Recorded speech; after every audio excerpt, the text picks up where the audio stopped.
Hey man, you already know we rocking. We back with another great episode of Bad for the Community. We appreciate y'all tuning in with us. It's Rob, the 508 guard on the mic. I got Tomo to my left. Yeah, nigga. Say East to his left. Yeah, nigga. Yo, we got Nate Nix in the room. Hello, you doing? Dion in the room as always.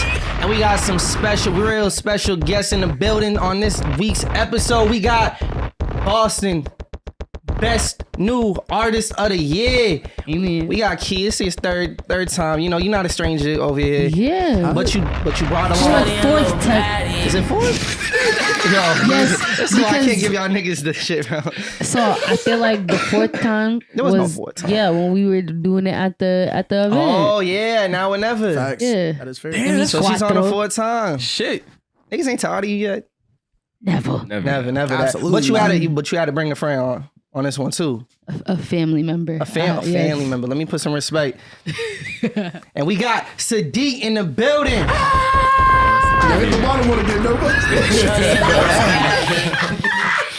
I can't even hear it, but I just know some shit's going on. You feel me? And for those who don't know who Freaky Deaky is, That's freaky deaky.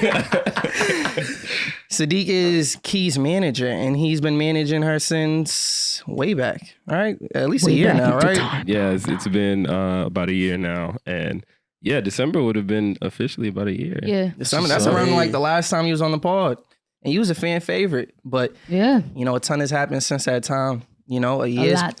years passed by. We talked about the awards you won. You got projects that have dropped, music videos that have dropped, and I don't know what space are you in now from 365 days ago.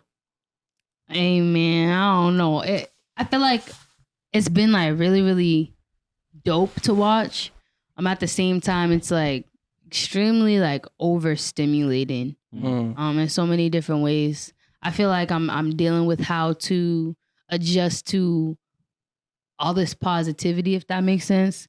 But I'm also like going through like real life shit at the same time. So like, I don't know. It's like, it's hard to maneuver trying to balance these two head spaces. Like I have to come like in spaces like these and be okay when internally I'm really Might not. not be, right? Yeah. It's okay to not to be. You Yeah. know, you don't Yeah. gotta put on I know. anything like that. Do you feel like you have to maintain that image of like everything's great?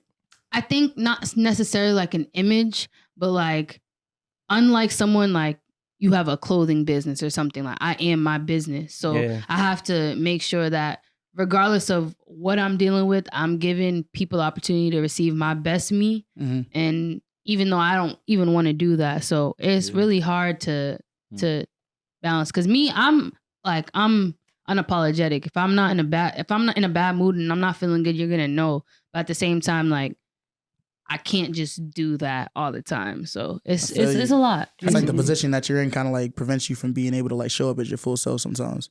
Absolutely, yeah. I feel you. So the way I've been explaining it is like it's a very like polar experience. How do you for balance sure. it all? Shit, I'm still figuring You're still out. trying to I'm figure still it out. figuring out.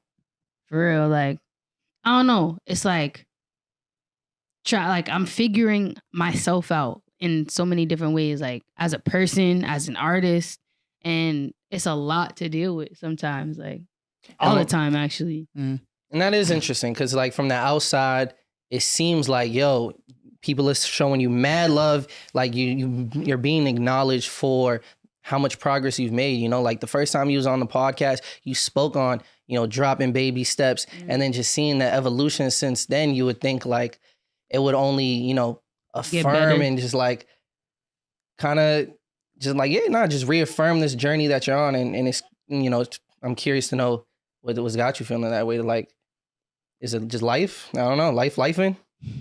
I don't know, just my perspective. Like, even though there's a lot of great going on, like on our phones, like on my phone. That's where this life lives, unless I'm doing like a live show or doing like, that's where everything is good. But at the end of the day, when I come from these events, I come from these performances and these Gotta go back shows. to real Like, life. yeah, Keianna. yeah. Yeah, right. We So saying it's that just about like- niggas in Brockton. Like niggas be doing like niggas are superstars, you feel me? And then niggas gotta go back to like Brockton and then deal with the shit What that's you mean going by on that? over Oh, there. alright, yeah. There's nothing wrong with I Brockton. was about nigga, to say, shout out I go back Brockton. to But I'm saying Brockton every that. day. So I'm saying like, you know, and so you know it's the same thing for me too in Boston. You feel me? Yeah. Where it's like niggas is going through like hardships every day, and niggas have to see like their people like struggling. You feel me? Yeah. On a consistent basis because of the environments that we're in. It's like that shit doesn't just go away just because niggas is on a stage and niggas is like getting praised. You feel me? That's Shit kind ain't of shit. hard. Niggas That's is hard. social media happy, Yeah. man. And people think like success is what's going to heal them. You know what I mean? Or the money is gonna like erase that hurt. But we see how many times we seen like people who like from the outside, it looks like everything's great. Like, yo, I would kill to have their lives, but they kill to get out of that life. Yeah, You social feel me? media On the is a most extreme, like facade. what are you talking about? And what is his name? The chef Anthony Bourdain. The one from Boston. Bourdain. Yeah. He's from Boston. I didn't even know that. Wait, were we talking? Nah. He dances in his videos. Nah. Which Oh, chef nah, we nah, talking nah, about? nah, nah. Don't talk You about know that. the Talking about chef. that, right? You know what He's we're dead, talking right? about? No, yes, yeah, he you know. Oh no, he be cooking and then like he'll like dance in the middle of like. But him then there was cooking. also the I don't know dude. who that is. What's his name? Who was on Twitch. Twitch? Yeah, Twitch. And it's like from the outside, and everything looks great, but people were going through their own interior like Yeah. internal battles. Feel And you. I don't know. Is it important that we share those or keep those to yourself? Because like you said, like that Instagram shit is a highlight reel. You feel like you gotta maintain some Got type mixed of feelings brand. on that. You know what I mean? Like Yeah. I admire people who show like everything on social media, whether it's like the good and the bad. At the same time, I know for myself, it's like I don't care enough to show such personal like things about my life to people on the internet. So if I really need to tell you, you'll know. You feel me? Mm. So I don't know. Do you feel like the people who do like share everything about themselves? Do you feel like sometimes like they're doing that? Like, do you feel like I don't know if sometimes it's like that's faked? them looking to find comfort Validation. or like I wouldn't Or even say pity? validation, but like I don't want to say pity because that sounds so negative in connotation, right? Sympathy. But like sympathy, like it's like them putting out like, yo, like this is me showing I need someone to check in on me. You know what I mean? Or is it that you're just doing it because you know it's gonna be engaging and people will engage in it? I don't know. I feel like it You feel depends me? on how you look at your social media. For you, you look at it as a business standpoint. When you gotta understand, social media started as just a way for like people to just like they might use it as Express. a Type shit, express yeah. themselves. It's their diary. It's kind of like Facebook. It's kind of like you just post your status, like how you feeling at the moment, type shit. But everybody does it differently. Me personally, I like to do it more so through my art. And then sometimes like it depends on what social media platform. Because on Twitter, I do just tweet most of my thoughts, shit like that. Yeah. Shit, I'm a what's happening? spectator on Twitter. So it says what's happening. Yeah, Real right. shit. That's real. I think it's tough too because like at times like you might be going through something that you feel like you might not even have the like means to articulate it. You know what I mean? Like it might be like something that's so kind of like integral to like who you are in this current moment and like everything that you're like and it's attributed to everything that you're like showing to people that it's hard to be able to tell people that this is why this is going on. You know what I mean? Because you don't know, because at the same time, like as you want to share, like you don't know how people are going to receive it. You don't know like what words you can use in order to make it so that people are not judging you or people understand like where you're coming from. It's a lot. You know what I mean? There's a lot of factors that go into it, you know? And what role do you feel like you play, Sadiq? Like beyond just being a manager, like just being there on a day to day. Like what's your experiences been like? Yeah, I mean, working with Kei, right? Yeah, of so course. it's like, I feel like I wear a lot of different hats. And I feel like when it comes to management in general, like you have to have a personal relationship. There are a lot of people who are like, nah, you don't have to. It's strictly business, this and that, and being good about setting boundaries. But when you're talking about an artist and, you know, all those external things start impacting them, that impacts the art. Sometimes that completely informs the art. We be seeing like on social media all the time, they'll be like, oh, they just broke up. It's going to be a crazy album or something like No that. bullshit. You Sometimes know, those like, albums is and heat. people be saying that, but it's like, That shit's no, right. like they really going through real Yeah, life real stuff. life So it's shit, like, yeah. when you're somebody that's close to an artist and you want to make sure that they feel supported, it's like, yo, you can talk to me. We can find resources that are going to help you or whatever it is. You know, like, I feel like I have to show up in different ways. Like we talk about management, but like I feel like I show up in different respects. Sometimes I feel like a brother. Sometimes because I'm just a couple of years older than Kei, I feel like a mentor. Or a dad. You know, yeah, or a freaking dad. Like it's weird like that, but it's like, you know, I choose to show up like that. We've done a lot in the way of figuring out boundaries and which things like we're comfortable discussing and we're not. And I feel like there has to be a healthy balance of both. But when you're working in a relationship-based industry, like this is the first relationship right here. Yeah, so we have feel to that. make sure that that's straight, you know? That's real. And I'm not gonna hold you. I made a comment either on the podcast or like outside of the podcast, or But it really, actually, it was Tomo who brought it. He's like, damn, and it's not so do you, right? But he's like, everybody's a manager now. You feel me? Like, do you feel that? Like, when seeing the field, like, I feel that way. I feel like everybody's, it's like, No bullshit. I feel that way. And I also like, I don't know. I feel like it's not something that you can just up and like pick and do. Yeah. And like, Facts. not saying that you can't like, you know, try or like, you know, try to figure it out. But like Sadiq's mentioned this multiple times, managing someone, like you're in charge of like, you're managing their The whole person, career. yeah. Like, you feel me? So it's Type like, shit. you have to understand how much weight like you're taking on. And I feel like I've seen a lot of people in our community or just in general, like I see artists managing other artists, and I personally just don't think that's like a smart idea. Just cause like the conflict and like just, I don't know, it's just a lot to deal with. I don't think it's just something that you can just, you have to at least have some type of prior like experience, I've or always- you yeah. feel like you can add value. Like like as much as Sadiq adds value to me, like I want to be able to reciprocate that value to Absolutely. him. Yeah. So it's like you have to understand like what role you play, and I feel like a lot of people think it's just like, oh no, let me just manage you, or So I'm boom, a, right? yeah. Because I remember when I read the article in the Boston Compass that was Yeah, written yeah, about you, right? yeah. You approached Sadiq. Mhm. Why? Like, My what did you- sister how'd advised that come me. about? So basically, Sadiq had met me at an event at the Sound Lab. Mhm. Cook up, yeah. And basically he had let me know like, yo, you're really, really dope. If there's any way that I could like support you, let me know. And he had like, we had seen each other a couple times, and he ended up making me an EPK.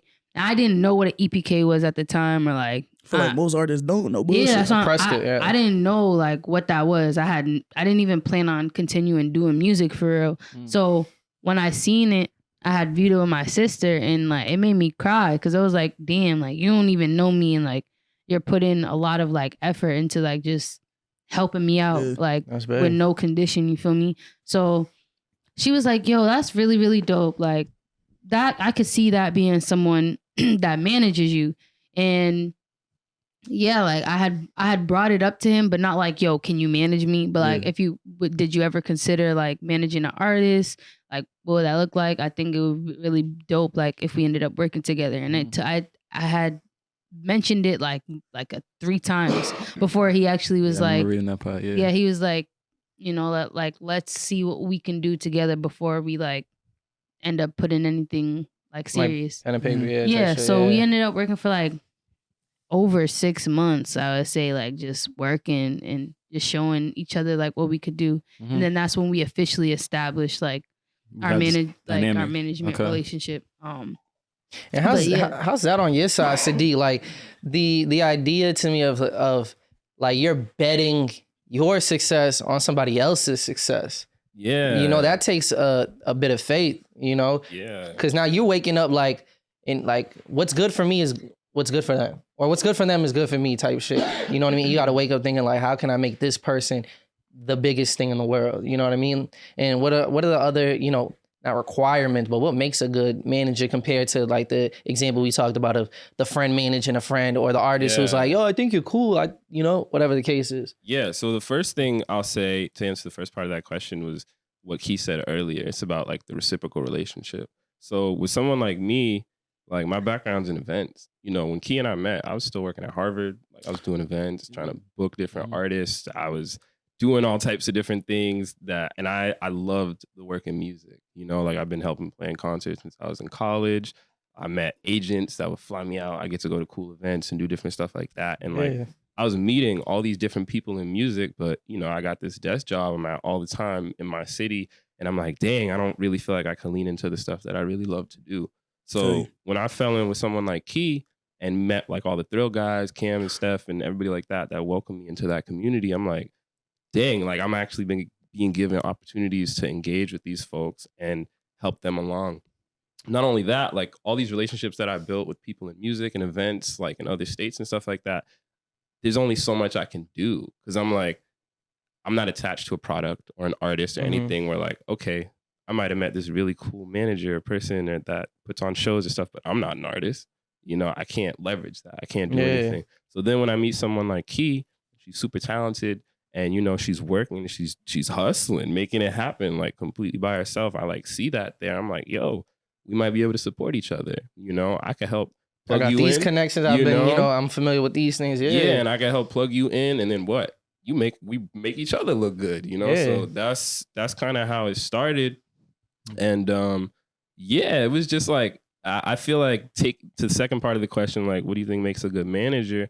I mean, as long as you believe, bro, that's the main piece. Like if you believe in the people around you and you have their best interest at heart and they trust you, this huge trust is so important. You feel me? And that's built.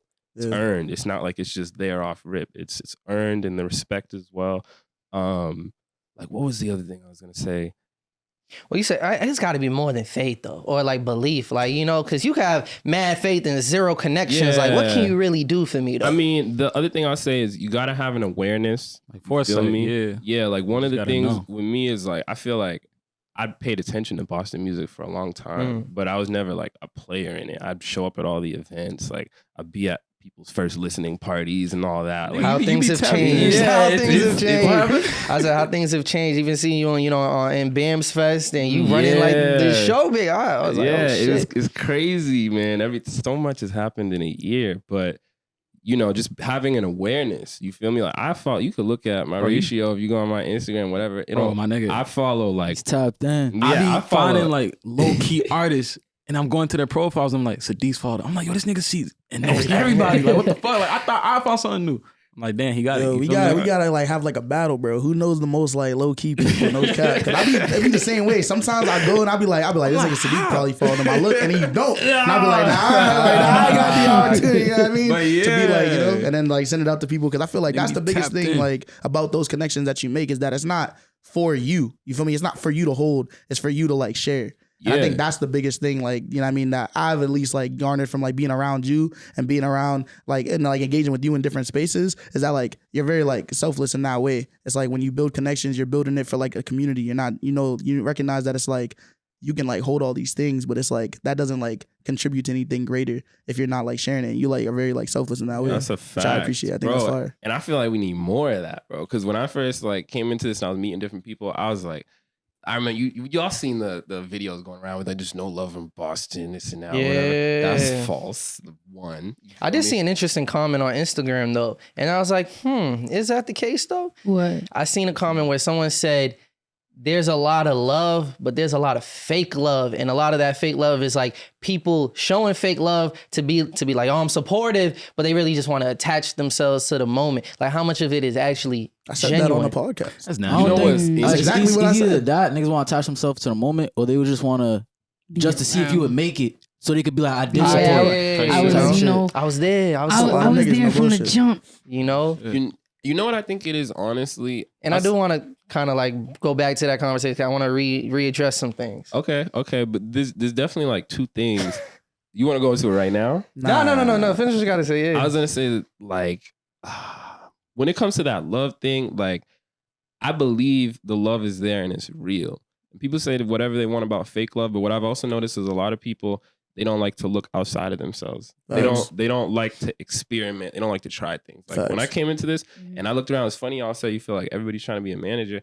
I didn't feel like I came across a lot of them unless they like I'd known about them for a while. So for example, like I remember reaching out and I didn't know if I was going to get a response or not from some of these people. One of the first people that I reached out to once Kei and I started working together, specifically because I started working with a woman that's an artist, I reached out to Charlia. She was the first person I reached out to, and she taught like I had known of her for years. You feel me? I was like, oh, she's attached to Audio Mac and all this other crazy stuff, and she got the company going.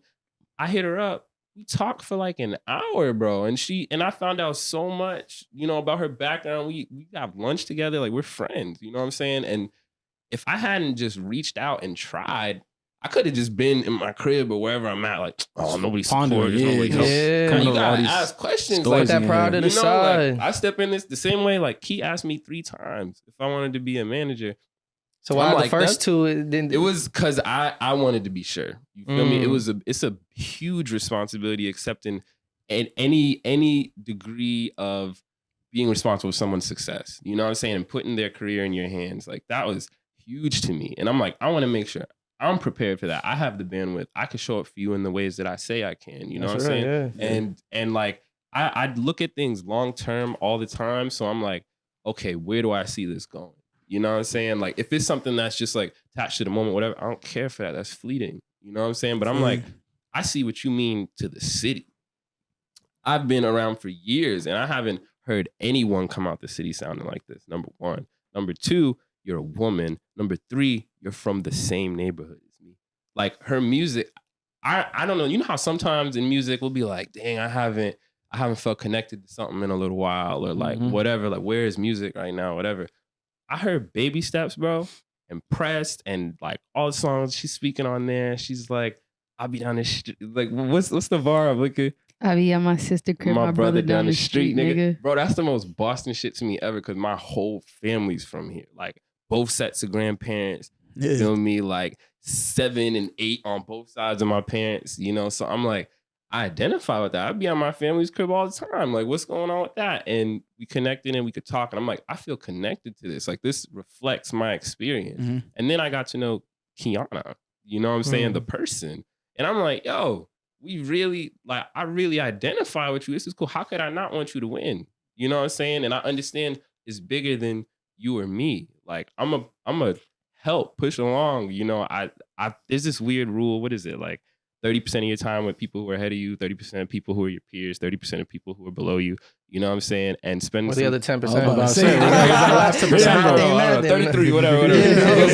Math and shit. Yeah, but it's like I don't know. I feel like there were ways I could help Kei. There were ways that we look at each other as peers. Yeah. You know what I'm saying? There's ways that there are people that she'd help me leverage the relationships I have with to move forward. You know what I'm saying? And then that just kind of wanting to be successful in what I took on, I feel like I started reaching out. That's when I was like, I know I need support. I've never done this before. You know, I did kind of do a little bit of management stuff before I started working with Kei, but it wasn't with an artist, a recording artist. Yeah, it was a music artist. It was with a poet, a spoken word artist. Her name's Mia Coleman. She's from Chicago. She's fire. Check her out. How'd you find a Chicago artist? Yeah, so we actually went to school together. Okay. Yeah, and we were in school together, and I joined the Slam Poetry Club, and I heard her poetry. Oh, you was dropping bars? Yeah, that nigga Sadiq nice, bro. Artist we don't know. That nigga Fremont dropping next year. Oh shit. Nah, but yeah. On that nigga, man. So she's hard, and I remember like in college I was like, yo, you're so dope. Like I just feel like more people need to experience this, because you feel me. We went to Boston College. That's PWI. Yeah. Feel me. This is probably like damn near most 1,000 black kids max. You know what I'm saying? Out of 10,000 people on campus, and it's like I'm like, people, I'm from the city. You're not from here. A lot of people who aren't from Boston, they come on a campus, wherever they at in the suburbs, and they be like, Boston sucks. I'm like, you ain't never been off campus. Like, you don't know, right? So I'm like, people need to hear you. Like, I would be telling her, I'm the type of person I hype everybody I know up. So like, I'll be like, yo, you seen that girl that did Joe Biden's inauguration? That could be you. Like, you're better than her. No disrespect to her. You feel me? But I was like, you're lit. You can be there. Those are spaces you can be in. And let me help you get on stages and, you know, follow your goals, because you got to figure out what people are looking for too. I'm not trying to, you can see things for people all you want. Yeah. Sometimes they don't see it, but it's like, I can help you get there. Yeah, you know, I think that's a really good kind of like model that you're like exemplifying there, because a lot of times when people get into like these positions where they consider themselves like someone's manager or even like someone's like mentor in different ways, it's like they like are lacking that like kind of like peer-to-peer, like eye-to-eye relationship first. And like even like that mean like it's almost like you're like isolating yourself from like the work, and you're isolating yourself from like that person and seeing yourself like above or below them. And I feel like that's where like the disconnect comes in with a lot of folks that we see like kind of like get into like managerial positions now. It's like they're doing this, but it's like they never really viewed that person as a peer. You know what I mean? So like the level of care that they might have for them is lacking, it's missing. You know what I mean? So it's like they can't work on like building someone up when they never really had their best intentions in mind to begin with that person as like an actual individual human being. Yeah. You know what I mean? Can I switch gears a little bit? I was about to ask something real quick. I want to say, like, what do you feel like the similarities and differences are between managing like a poet and a musician? And what do you feel like you carried over from your last like managerial? So the performance element. I mean, obviously it's a little bit different. It's true. Me as a force. It's me as a force. Like, I don't have to sit there and be like, you need to rehearse, you need to do this. Like, whatever. Everybody has different issues, you know? Like, she might at one point have struggled with stage presence. You know, once she's in her flow or depending on who she's around, she's gonna murder it. It don't matter. But you feel me? Just the encouragement, the confidence, you know what I'm saying, with that, like helping her with that. I feel like it's definitely different when it comes to like on the back end, because you know she do outside of videos and stuff, like it's more like publishing like written work. You feel me? Like one of the things that I got her into, I remember she did the Roxbury Poetry Festival and she won. You feel me? And she won a book deal with Button Poetry. And so it looks a lot different looking at recording contracts or, you know, or distribution or whatever, anything like that, versus, oh, we need a literary lawyer. Like, what does that look like? Like, you know, I got to go talk to someone at Houghton Mifflin. Like, what's this? Like, I have no idea. I have no idea. You feel me? Like, I've never published a book. I don't know what goes in it. And then you find out there's a whole bunch of editors and all types of stuff. Like, that's new stuff. I never experienced that. Yeah, I don't know. Like, it's not the same because a lot of her work is her own. Like, I can't sit there and be like, yeah, that's cool, you should change this. Or she might send me a manuscript and I'll be like, I love this.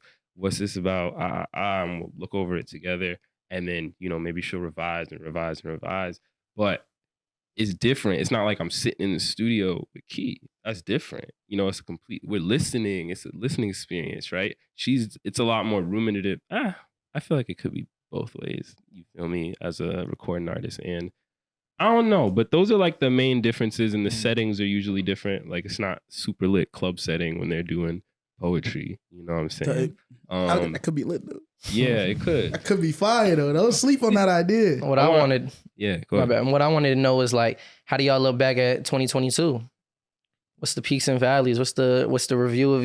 It's been a big year, but like, is it still more y'all wanted to accomplish, is it like for sure? Yeah, absolutely. You know? I feel like. Go ahead, Kei. I just feel like, I don't know. I'm just extremely hard on myself, and I know a lot of people felt like last year I was extremely consistent, or like I did good stuff and I was showing my presence in the city, but I just always feel like I could be doing so much more, specifically when it comes to like creating my art, because like I'm still like, when I dropped Baby Steps, like that was not only my first time really seriously getting into music, but that was my first time like revisiting just expressing myself artistically, like in a while. Like in high school, I was dancing and I was doing step, and then after that, like it was kind of just like college, like I don't know, and working full time, and I didn't like, my free time was smoking and listening to music and freestyling with my friends. It wasn't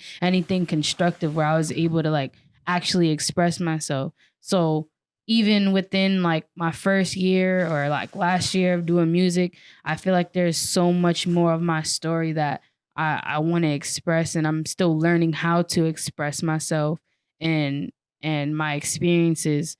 There's a lot of more like visual content that I want to do. I feel like that's the most fun I've had within the year of like, is creating like my last music video. Of all the music videos I've made, I only have like 3 out, but I want more. Like I want to do other things. Like I like cooking, and I want to do like cooking content. Talking about the foodie page. I have it. Have you been updating the thread? Not as much. I haven't really been doing like, unless I have to, because I've been doing a lot of like podcasts, or like I've had like things to post. Like I haven't been keeping up with just like niggas is waiting. That's how long. Does that ever feel like a lot? You ever just want to sit back and just be like, let me just enjoy life, yo? Or does it?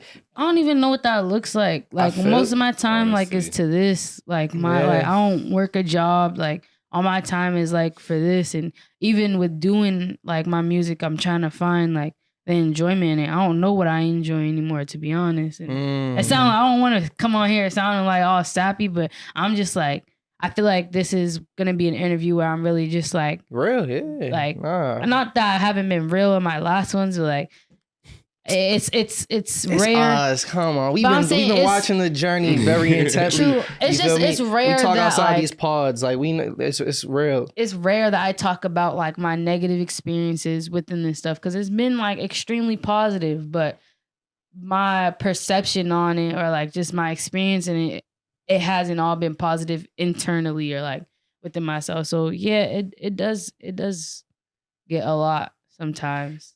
And I would say like kudos to you, because like just being able to, as everyone has, watch Kei navigate all of this and do it with flying colors. Like even to see it behind the scenes, because I'm with each other almost every day, like literally almost every day. Literally. And it's crazy to think about. Like, it was funny, you asked about if we felt like 2022 was successful. I feel like Kei and I share the sentiment that it's like, not as all, we could always be better. Like, as you should. Like any great artist has that in them, that like it's never enough. Every creative, I don't think ever is content. It's tough because like you don't want to like, so that one of the things that I do so that we don't rob ourselves of the joy of our wins, you feel me, is I'll tell Kei, and this is like grounding, right? Like when we set goals at the beginning of the year. Yeah, since we've been working with you. You remember what your 2022 like goals were at the beginning? We had a lot, and like throughout the year, like we're crossing them out, like checking them off. Yeah, and whenever Kei would get down, I'll be like, "Yo, Kei, look back at our goal. How many of them things we crossed off?" And it's a lot. And these are goals that we've set for not only myself but for each other. And we're making the goals, and we're like, get to this, and I'm like, are you sure we could do that? Like, and we did it, and it's crazy. And moments like that, you got to reflect to just, I don't know, just to be appreciative of those moments. Like you said, don't rob yourself of it, because it's easy to just be in that mindset of just like being in a hamster wheel or feeling like you in a rat race. And especially because we got access to so much on the internet, it's so easy to look at your left and your right and feel like you're not doing enough, but you got to look internally and look at the things that you've done in your past. It's about the journey. That's interesting, because I don't look to my left and my right. Like, I feel like I'm never, because like I'm just so tunnel vision on like what I'm doing. So I do look at myself, and I look at myself like I'm not doing enough. Like, there's things that outside of like music that I want to achieve as a young woman, especially coming from Boston, like as like the first of like many. Like I thought I wanted to be the first like college like graduate, like, and I ain't do that. So you feel like you can't do that anymore?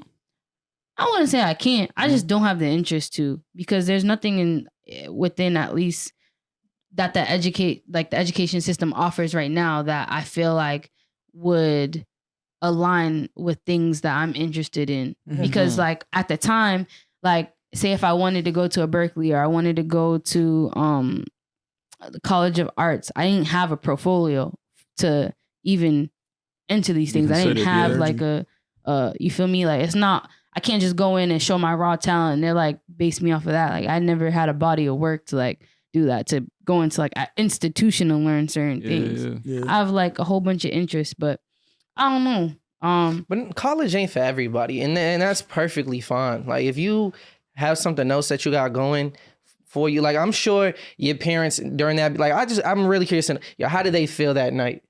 I remember seeing them at the when the BMAs. At the BMAs, but I even remember like seeing them at Terrible Twos, the listening party, and like I could see how proud they are, and I can only imagine that moment at the BMAs too, where it's like, okay, I might have not given you that college degree, but shit, look at, I promise you, less people got this than a college degree. That's a fact. If I'm being honest, like, I know my parents are proud, especially my dad, because he has like background in music. Thanks. And I know my mom's proud of what I'm doing, but at least, like, I don't know, like, I'm gonna get personal. Basically, I don't work a job, like I said. So the only income that I get from this is if I'm booked for a show or I'm doing a feature. And I rarely do that because I really take pride in my art, and I'm not just like gonna connect with someone on that level if I don't like resonate with it. So I've been struggling, like, you feel me? A lot of this stuff, like, I've gone broke, my accounts went negative and shit like that. So there hasn't been a lot that I've been able to provide for myself to at least start my foundation of like trying to get on my own and be independent, or at least provide some type of like something to my family or my mother, who I live with currently. So the other day we were having like some issues with like some bill or whatever, and like we just got into an argument because I'm just trying to like, I'm like, how much is this? So I can figure out how to get the means to give it to you. And I don't know, she was just on some shit, and we were arguing back and forth. And then she looked me in my face. She was like, you don't do shit for me. Da, da, da. And I can't provide for her like financially, but like I try to do my best to give her whatever resources, whether that's food in the house or like I'll come back and like make sure the house is clean or do stuff to compensate for what I can't compensate her. And then I asked her, I was like, look me dead in my face and say, I don't do shit for you. And she looked at me on my face, was like, you don't do shit for me. And that made me feel like shit. No bullshit.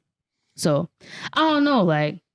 So it makes your initial comment, I appreciate you being raw like that, but it's like, I don't it makes know, sense yeah. when you're talking about how like you're receiving all the love in the world, but like that love ain't paying my bills. So it's like it only feels so fulfilling, you know? I can understand that. It's just like, Do you feel like, okay, so how you spoken about perception and like how people may perceive you as like you're living like a glamorous life when it's really not, or it's like you may be struggling and going through things.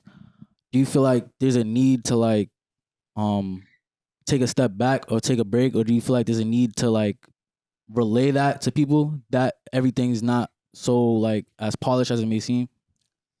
as for the break, I feel like if I stop or if I do something that's gonna deter me from the path I'm already on, or like put a hold on it, I feel like I'm doing myself a disservice, and I feel like it's gonna put my life. I feel like right now it's like all or nothing. So Yeah, Absolutely. And so what about relaying that so you don't feel like it's like a mask up and like you have to be a certain type of way? I do want to articulate my experience. I just find it hard to do that. Or I know a lot of people will be able to resonate because I know that I'm not the only one going through this stuff, but being able to just put myself in a space to talk about, like express it artistically is extremely like hard. Like I can sit here and I can talk to y'all and I can tell y'all, but like I feel like yesterday I made a song and that was my first time really like expressing like I know. my Feelings that are was coming it. out of the Yeah. situation. Yeah. I mean, I Do you think. feel like, oh, my fault. Yeah. No, I was just gonna say, you know, like Yo, it's mad funny when like Tomo's asking these questions, but he probably already know the answer. Like, Do you feel like you know the answer? To that particular question I just asked, not necessarily. I don't know the full answer, but I would want, like, it's not something I've asked you before. It's like, I want to see what you would say. What were you saying, Eves? No, I was just about to say, you know, I think it's important to remember, especially like when you're in a position that you're in, right? It's okay to prioritize yourself. You feel me? as you should. You got your life. You got this one life. You feel me? Don't ever do something that's going to hold you back from doing what it is that you're looking to do with your purpose and your intent. Because you're going to be, you know, hopefully looking back at your life like, yo, I'm 80-something years old now. I did everything that I wanted to do with my life. You feel me? You don't want to look back and be like, damn, I regret not doing this. I regret not doing that because I was so focused on making other people happy and not prioritizing yourself. You feel me? Y'all keep it a stack. Hold on, wait, my fault. I what's feel up, what's that, up? but I'm gonna push back on that, bro. Why? No bullshit, because you don't be getting no fucking sleep, my nigga.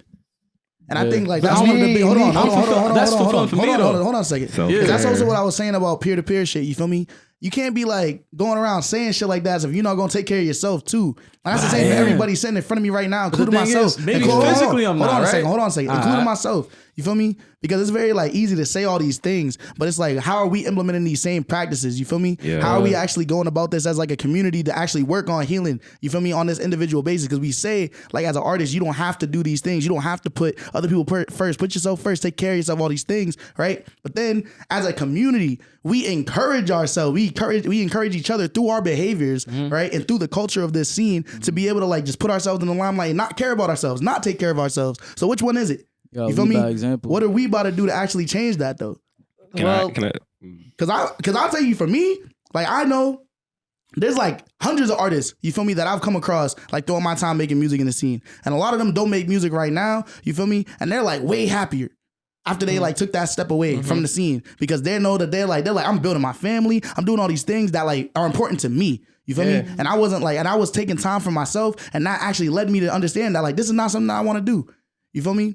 And then like people are around them like, oh, what happened to this person? Oh, you fell off, like this and this. And that's the type of shit that They niggas don't know get. the story behind it. You feel me? And so that's it's like, which one is it? And that's what I was gonna say though, right? To Kei, like hearing all these things, like, yo, I'm gonna keep it a buck. If you were someone else and you were telling me these things, I'd be like, yeah, stop what you're doing. It's not worth it. Go get you a job. Go do this, blah, blah, blah. But like, you're a star. But like I've told you this before, like the traction that you got, like, yo, and it's easy. And no, it's hard. I know it's hard for me to say this, but you're literally the one living through these things. But yo, just keep your head down. And I promise it's a long game. Music is a long game, and it's gonna it's not something that pays off in the beginning, but like you have that star factor. You already got people who like are invested in this shit. It's not like you're a new artist beginner or you're fooling yourself to thinking like, yo, I'm gonna blow up one day. Like I've seen you on that BMA stage and you be the center of the attention of that day. That day you was like, that was your breakout moment. And you just gotta keep continuing on that track. You know, it's not, and like I said, it's hard to, you know, think about all those like great moments when you have to deal with the day-to-day struggles of that shit and make it make sense to yourself.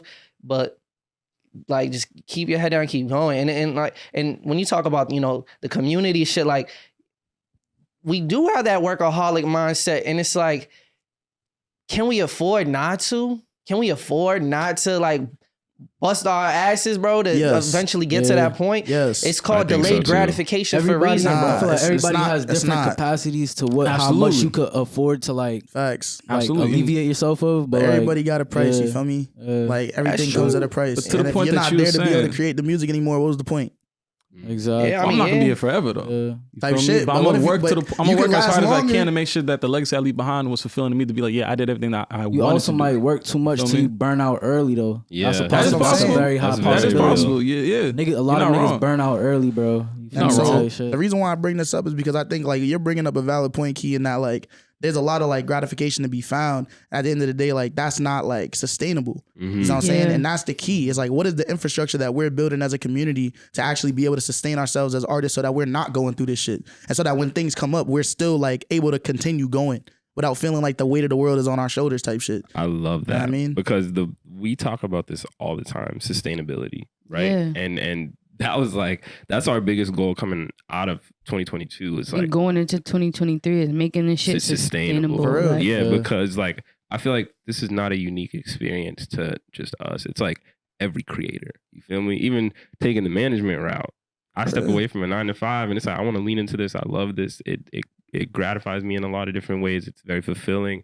And it's like, how do we make this something that's sustainable? Because a lot of people, like Kei was saying, based on perception, they think because you see certain things or we walk in labels in rooms and stuff like that, that means, oh, our lives just changed. No, bro. Like, no, not at all. It might just be a conversation. It might be something that don't make no type of sense on the table, you know, because the other thing is all we doing is trying to keep our hearts intact, bro. Like, you're keep your integrity and make sure it's good. It's good money. You know what I'm saying? Like, you don't want to walk into the wrong thing or partner with the wrong folks. Like, the same way we felt each other out, we want to make sure whoever we partnering with, even if you're just looking at like a label as a bank or whatever, you want to make sure like somebody on the other side got my best interest at heart, you know? Because otherwise you're just gonna be drowning. And God forbid, I'd rather be broke than in debt to niggas that don't like me or don't know me. You know what I'm saying? Like, I don't know. Yeah. Do you, hearing these things from Kei, do you feel pressure this year to make sure like, if like the money is the biggest thing, like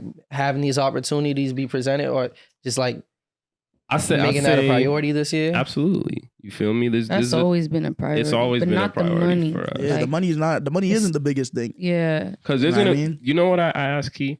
I said, what happens when money's not a problem anymore? You feel me? What are the issues that we're dealing with right now that are going to persist? How are we addressing them?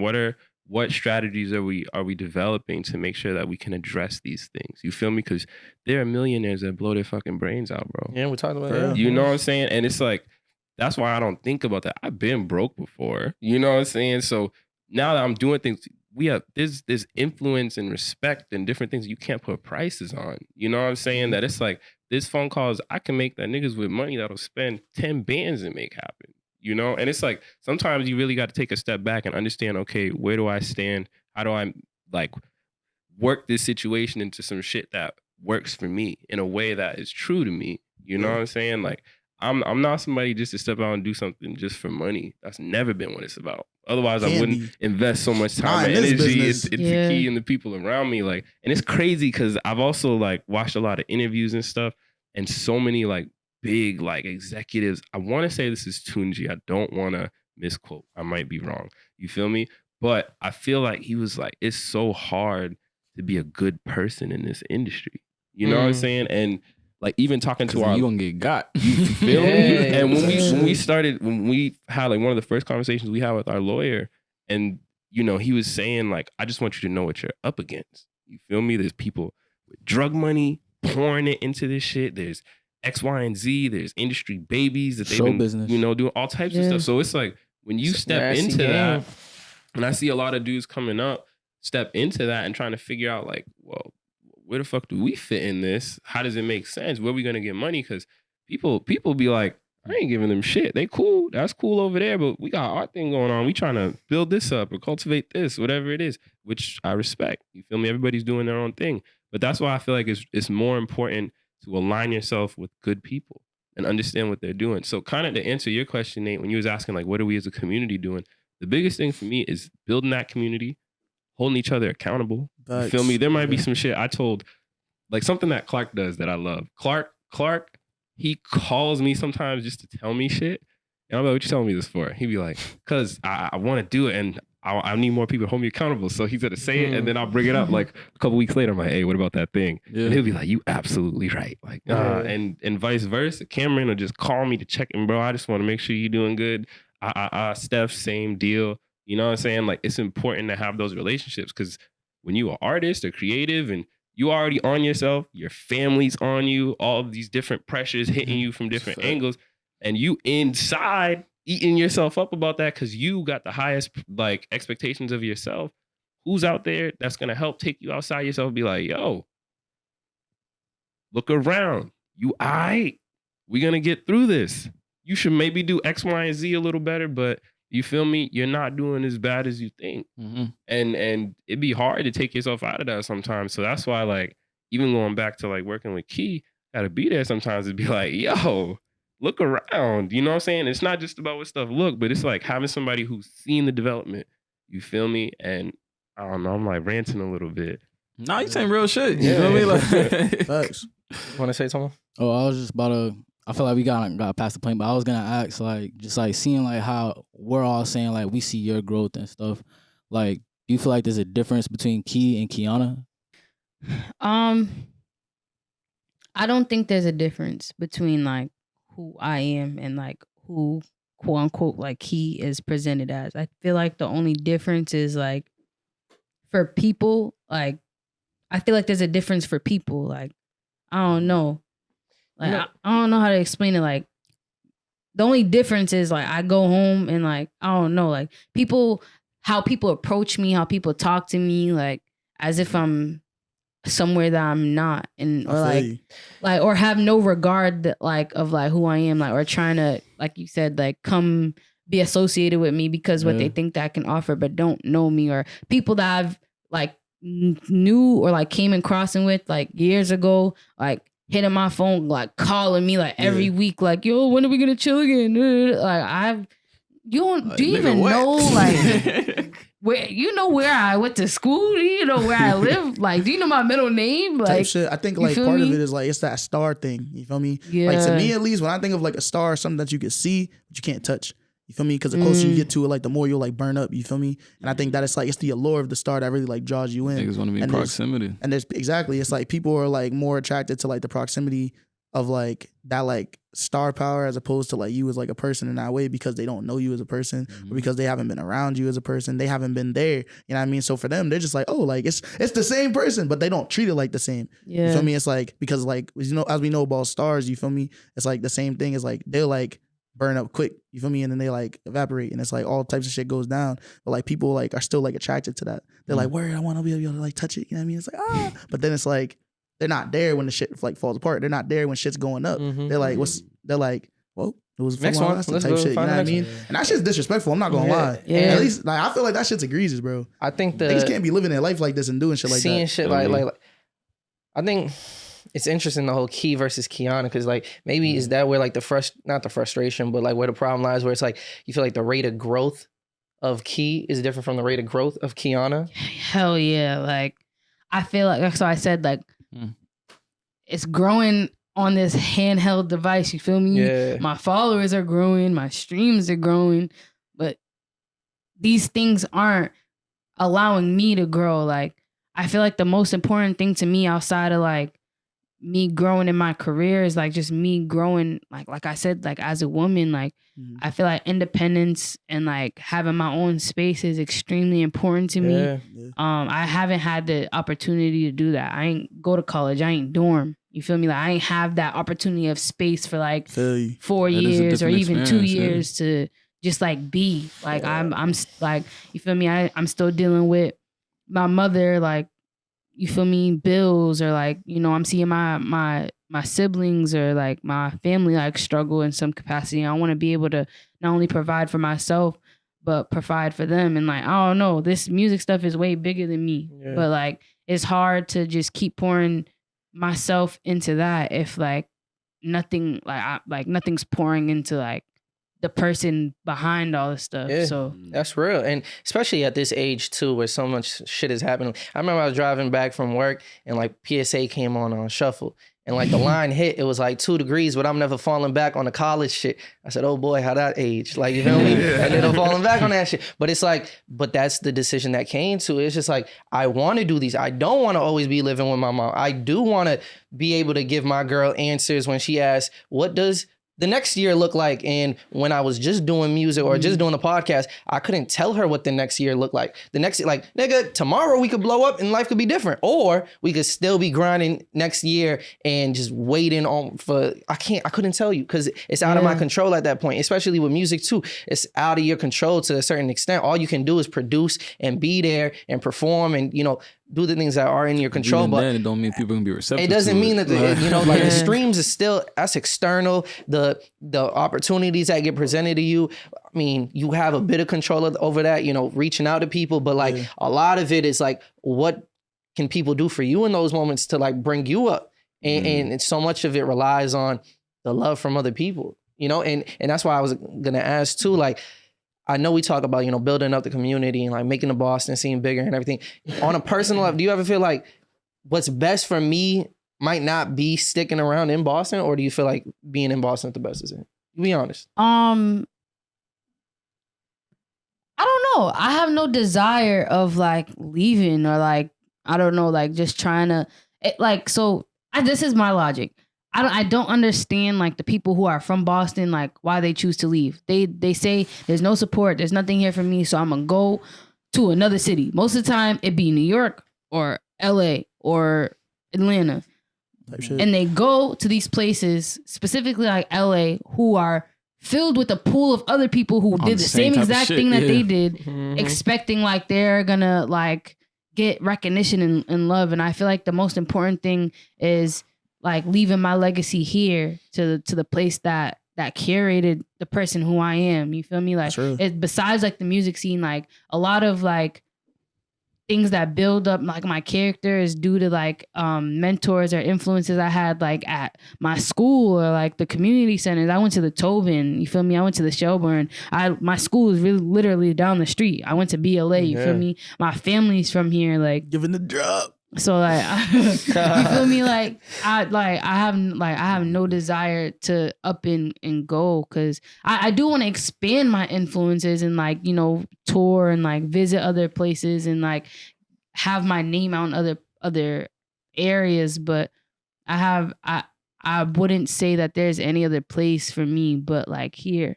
And I've seen that, like I've visibly seen that within the past like year, like this is where I was supposed to be. Yeah, I seen you smirk a little, Sadiq. How'd you feel? It's your answer funny to that question? Because, you know, born and raised here and been here so long, I didn't expect to even go to college here. You know what I'm saying? So like, I just felt like I was here for so long. I wanted to go to Atlanta, be at HBCU so bad. Like that's what I wanted. I toured. I was like, this is amazing. Nigga did the opposite of that. You know, because when it came down to money. So it's like, it is what it is. Yeah. And it was a prestigious school. It worked out. I got a lot of opportunities out of it. the thing is, like, I understand, like, Boston is wonderful, bro. Everybody I know that's traveled the world, they're like, Boston is clean. I like home. Like, it's great. Like, you go to LA, we New was on the York, phone with a nigga in New York. He's like, yo, it's this shit dirty, dirty, bro. It's nigga. nasty, bro. And like we Yeah. have some of the best healthcare in the country. That's what the I'm best saying. I was having that universities. conversation. The If it wasn't for the taxes on snow, shit. Massachusetts is straight. very cool. Straight. Like healthcare, the I don't school know about education all, system. I don't know about all that Massachusetts shit. I'm not gonna lie. Yeah. Boston is Boston, smooth though. yeah. Boston is, I don't know about Boston's Mass, smooth. but Like you can say Boston, Brockton too. Boston, Brockton is smooth too. But like you know what I mean. But Where I all rest- of Massachusetts. Where I rest my head is pretty smooth, bro. Yeah, I'm not capable for them Western Mass. I'm sorry, bro. I'm not. But what I was saying, right? It's like about Boston, like I wanted to leave. You feel me? Sometimes I still feel like I'll be here too long. I gotta take a trip. Let's go to New York. Let's go to Maine. Let's go anywhere, bro. Just get me out the city, Miami, wherever, for a little bit. My philosophy is like, I will stay in Boston because my whole family's from here. So like, I don't know nothing else for real. I will stay here as long as I could travel as much as I want anywhere else, and Facts. then my base will be here. But You got a passport? yeah, I need to get one. absolutely, yeah, hell yeah. But Have you ever been out the country? I mean, yeah, but like, I need to get a passport as like an adult person though. I You gotta feel renew you. it. No bullshit. But You yeah, should I get don't- the same one for like 7 years though. Like, I Yeah, was it lasts a a while. baby. Oh wow. Yeah, but we had a lot of conversations about that. It's like, oh, go somewhere else, because like everybody I talk to, they're like, you need to go to Atlanta, you need to go to this or go to that. Like, I It feel makes like sense for business. Yeah, Live, like I don't know. Yeah. But what about Yeah. outside of business? Like just literally like being people. I don't think you should live and die in the same place, not I- having relocated at least a couple times. I You know hear what you mean? on I mean, that. Well, I like what True, Sadiq said. but, As like- long as you can travel, like, are No, you I'm talking really? about even bigger than travel. Like, why not live Live- somewhere else for a couple of years and then you come back to I Boston feel like, eventually? yeah, you could but, get like, a live second somewhere else, house. you know what I mean? Like, That's you feel me? easier Like, said than done. yeah, that's what I'm saying. Of Like, rooting your You know, whole we like had a everything you conversation built. one time, like a there's while There's back. something to be said for that experience. You Mm. feel me? Like all the people I met, whether it's in college or in work, like being in other places, and they're like, yeah, like, I came across the country and relocated by myself. And I'm like, yo, I have like especially when I was in college and I started living on my own and doing all that. I'm like, I have tremendous respect for you. You feel me? Yeah. To come, Yeah. put yourself out there, not knowing who you gonna associate That's a with. big I don't thing. know You how feel my me? mom's Figure did it. out No your bullshit. healthcare. That's a all- lot. Mad Come from a respect whole for different that. country. You feel me? Feel But me? for someone like me, especially when I look at like creative industries, because I have friends like straight out of college from Atlanta, and they was like, "Yo, we thinking of moving to LA. Like save up like 10 bands. You come with us." Da, da, da. And I'm telling Months them, rent, nigga. I'm like, bro. Yeah, I'm looking yeah, at them, right. bro. I'm looking at them, and I'm like, bro, y'all are so talented. You're so lit. I'm like, yo, stay in Atlanta. Your cost of living is gonna be low. You got Mhm. family and other stuff to fall back on, and build your influence in your city first. You can't just think you're gonna go to LA and blow up, bro. That's What you talking about, not how it works. It's- There's people on Skid Row that thought it that. happens. You It's know what I'm saying? rare, but it ain't gonna happen every time. And I'm not saying they weren't capable of that or aren't capable of that. You feel me? But they locked in, stayed in Atlanta. My bro went and copped a house his first year out of school. You feel me? In Atlanta. I'm like, bro, you have a crib. You're a young professional. You're working and you're making music, streaming crazy, like all that. When you're ready to take that leap, do it. But establish your foundation. Yeah. Yeah. Feel me? Mr. Eves, how do you feel? Women. You going to New York? Yeah, But not with those facts. purposes though. The fact that I What do even you have mean you're family going to over New there. York? I plan on like moving over there. Really? Say something. It's Wow. not that far. Must be in New But York, it's nigga. different. It's different because I feel like It's already He begun. a lot loves of the people city go in there lifestyle. because they're, like you said, they're trying to chase something. It's like, nah, bro, I've been going there since I'm like 5-6 years old every summer, staying with Mhm. family. It's like, I want to live there. New York's I a don't think so. You would want to wonderful live like the place. rest of your life there? Nah, Okay. you can't do that. Couple You years. moving- New York is not a place to live there forever. Wait, you talking It's not to live there about forever. New York City? What you mean, nigga? I did not You know know something that. like upstate, I some did shit like not- what, Buffalo or some shit? I thought you were just talking about New York and Like I did not upstate? respect that, bro. So I'm not gonna lie, bro. New York City dirty as fuck, I'm bro. trying to be Like, I Brooklyn fuck with with New it. York Niggas being heavy Jersey is Jersey. You feel me? Like type shit. That's you what know I what thought. I mean? Like, Cause I'm like Jersey, I could fuck with Jersey. Nah, New you York get a City real is nice space over scary, there. bro. That shit is dirty, bro. Them rats is big as fuck, bro. You I see seen the the video that the other day video? with the Bronx. That shit, huh? Yeah, with the like the apartment, Bro, and, like, the rats running was around the taking Bronx. over. Yeah, I'm here. That shit. That shit. That was shit crazy. is like I can't Yeah. fuck Gotta with be that. like Nah, Ratatouille. Actually, I up think in I that respect bitch. it even more now. Actually, now that I'm like, you know what? Because I went from not respecting it because New Yeah. York, but now I'm like, I respect that a lot actually. 'Cause New I York is wouldn't a do full- that shit. The biggest difference is, right? No, I couldn't do that. The biggest difference is I'm not going there to chase something. I'm gonna just keep doing what I'm gonna be me in a whole different space. It's gonna be You easy feel in me? New Like, York. I'm gonna still be working, off of my degree, still balancing, be a creative and all that. So it's not like I'm chasing anything. It's just more so experiencing life in a different. How Nigga about to start how do you getting think sturdy, you're you know gonna what I mean? feel like? You really gonna be I'm constant not no out there, dancing ass nigga. nigga. I'll never do that. How you Yeah, gonna feel everybody like cussing once out. you're like removed from this community that you already like made your presence in and like Mm-hmm. you know basically like have a family? Like how are you gonna feel? Like do you know how you're gonna feel? I mean, I won't know until I really find out, huh? You're not gonna be the But- same, nigga. You gonna come back but up here. We gonna laugh forget at about you, niggas. We gonna be like, oh, They'll who's be back? like, remember, I'm not, This I'm not is New completely, York, I'm nigga. not going to completely abandon everything because it's not like I don't have anything that I have here that's built that I need to still be a part of. I may not be as frequent. I may not be as frequent, but niggas know like, Niggas are selling. What I said that's crazy. Never That's fuck crazy. with the That's podcast. You heard it here That's first. What you crazy. mean? What I said that's crazy. Y'all knew I'm gonna come back when I can and try to make it possible. Y'all knew that. Nigga said he When I about said to I be a don't real have it, Nigga, I said nigga that use I this can't as a come stepping back to. stone. I said that I can't come back That's to. crazy. Now I It's like know. niggas ain't really listening to what I'm saying. Nah, I feel you though. We'll see, We'll we'll see how many times he really come back. We Nah, I gonna see what you're see. saying. It's Like, all you're saying that coming the shit out. is there. The shit that's there for you is there for you. And if it's there for you Exactly. for real, it will be there when you come back. Type shit. I feel you. You feel me? Mm. It ain't gonna be. We gonna Y'all have a ain't new going host and everything. Hey, if I come back, niggas like, hey, It'll bro, be- we it'll be replace you. there. Niggas talking about we replace you, you can't come on. Then it's like, damn, fuck it, it is what it is. Nah, Y'all we really not. We fuck with me joking like around. that. We You feel joking me? around. I mean, we gotta find a fourth one. That sounds That's definitely gonna Nah, happen. for sure. You feel me? But But You know, I mean, You know? just on that note, like Yeah. moving to New York and just moving out of your home city, Yeah. I will say this goes back to what I was saying earlier. You gotta experiment, bro. That's what I'm saying. It's a like, leap. You do gotta try. I shit. respect it. I yeah, do. and I respect anybody that'll like put themselves out there, whether it work out or don't. Like this is the time in our lives to do that shit. You know, Absolutely. That's valid. So, And I I think ain't it's a got good. no I think kids. it's I a got no good- crazy responsibilities. It's like, why not?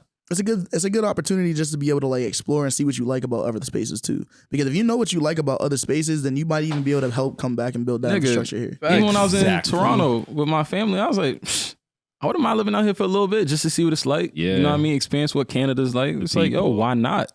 Just do it.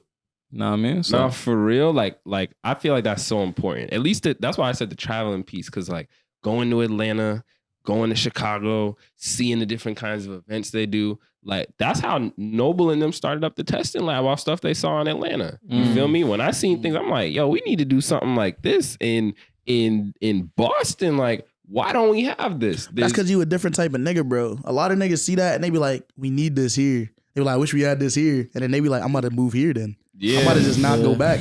Instead of being like, yeah, we should have this here. It Let's is go. an, it Bring is that an there. No bullshit. undertaking. No bullshit. It's an undertaking, but it's like that's why I don't know. I'm just so Boston is sickening, bro. Like I Type shit. love it. It just is what it is, you It's know. in you, not on you. You feel me? Yeah, That's the exactly. key. So last week we had that conversation about like the whole Boston is love shit, and let's keep it a buck. Some people didn't appreciate where we was coming from, or Where you was coming from. where I was coming. I don't feel like Listen, I we- was disagreeing. I Y'all were wasn't even- disagreeing with me at all. It was I your lack wasn't of even here. perspective. I don't think it's my lack. I think it's the delivery. Because even then, I played it to my girl. I was like, "Yo, does this sound actually that bad?" And she's like, "Maybe how you said it. You know what I mean?" But I still stand on the things I said. But Hey man, but ain't what nobody I- had a problem with the way I said it. But what I do appreciate though, right, is that, you know, Bori got on the phone with me and Tomo, and he offered a different perspective as well. You know, because I made that comment like, yo, do niggas be outside? And when I said that, that was meant with no disrespect, but it's a genuine question. Like, because if you're outside at these same events that we all at, then there would be no question that there's mad love in Boston. Like You I feel said, me? it was But your no- lack of perspective. Exactly. So through that conversation that I had with Bori, or that we had with Bori, he's explaining just the dynamics of being, you know, an artist from the streets. And when your music is tackling those subjects, it's a lot more dangerous for you to even be outside. You know Yeah. what I mean? Like you Right. can't I heard afford that, to be yeah. outside when you got to worry about your safety at all times, and you got to look to your left and your right when you're at events and things. And you know, and he kind of separated it like, yo, y'all are in the artsy scene. That's a whole different scene than like the streets and like the streets and hood music and shit like that. You feel me? And let's be honest, the reason why there probably is mad love in the scene is because we don't have to worry about that shit. If niggas started coming through and like being in these spaces, they probably won't be as safe as they are now. Let's be honest with you. If you had to worry about like gang rivalries and shit like that, or people having smoke and all that, for the most part, we don't see that because those Depends. aren't the people that are occupying our Like spaces. I don't agree that it would be like safer. We will see more of that. I think it's just the infrastructural thing. You feel me?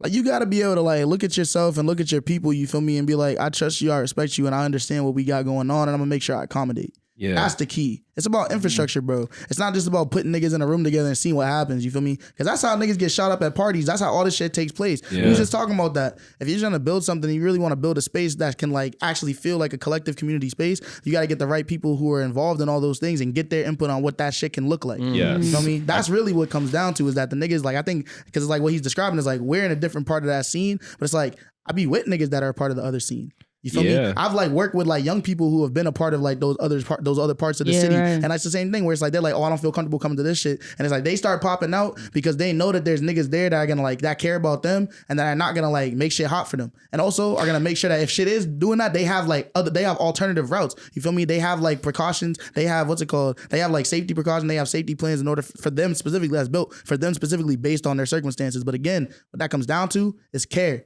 And I feel like what you said was careless, and that's why niggas had like took umbrage with it, because you didn't. It was coming from a place of misinformation. What'd you say? What did he say?